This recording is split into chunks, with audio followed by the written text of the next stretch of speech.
This other style of practicing is creating an experience where it's not quite like I'm just playing a major scale, but it's like I'm exploring all the different ways to go up and down a certain key, or I'm exploring how like we did before, how I can move my triads around in a way that's very satisfying. There's another thing I would do a lot is see what happens when I change just one note of the triad without even thinking, like this is an F to a minor, but without even thinking what the chords are. Just like, what happens if I move my bottom note down?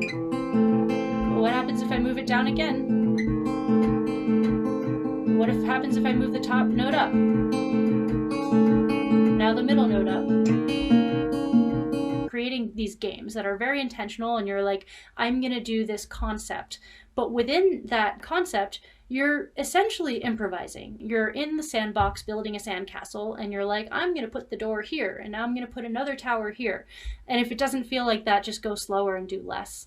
So going back to the game I wanted to share with you, to get to know your arpeggios a little bit better, put on your metronome, decide a key, but let's say the key is G major, and just play like an exercise going up and down the arpeggio notes, but try to find other ways to play the exact same notes. So you might start with like, you know, the one you know,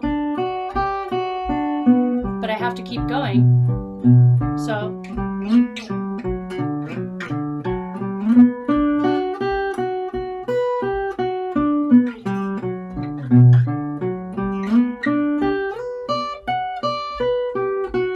and I end up sort of shifting around these different positions because I'm telling myself I have to keep going, and I'm totally bored playing the same things I already know. Little games like that can really help you take that G major 7 arpeggio and apply it to the entire fretboard.